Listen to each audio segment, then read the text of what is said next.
Welcome to Story Time with Radhika. I hope you've all been doing well. So, this particular story that I'm going to share today, it comes to mind every time I'm worried about something, especially when I'm thinking, chewing on something that has already happened. So, let's hear the story and then you can share with me what lessons you learned from the story.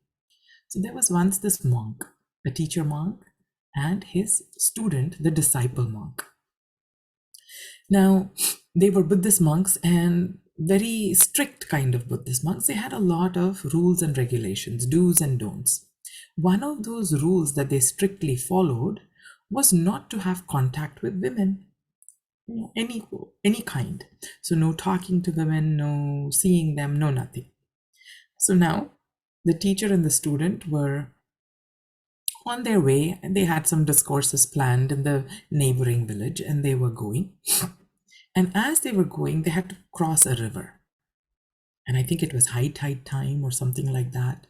And there was a lady who was stuck on the shore and she needed to get to the other side of the bank as well. She needed help. She couldn't do it on her own. Lady was pregnant also. So she really needed help. So she approaches the monks and she requests for their help. Now the disciple goes, "Oh my God, we are not supposed to be talking to this lady, but this lady is approaching us. I don't know what my, master is going to say or do. Anyway, let me see." The master listens to the lady patiently and he says, "Yeah, hop on. I'll carry you across the river." And he carries her across the river, drops her there. She goes about her on her own, and the master and the disciple start walking. Now, our disciple is like, "Oh my goodness, what is going on?" Not only did my master talk to the lady, but he also carried her, like physically touched her. Oh my God, this is like breaking rules to nth degree. How can he do that?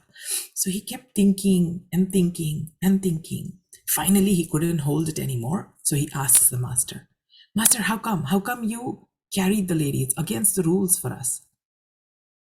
For which the master very calmly and with a lot of compassion smiled and looked at his disciple and said, "I dropped her off on the other side of the river. Looks like you still seem to be carrying her." Isn't this so true? So true. Many a time certain interactions happen, but we are constantly reeling in our heads. Yeah. So hopefully you enjoyed the story. Do share your learnings in the comments. Until next time, stay safe, stay healthy, stay happy, and stay inspired. Jai Gurudev.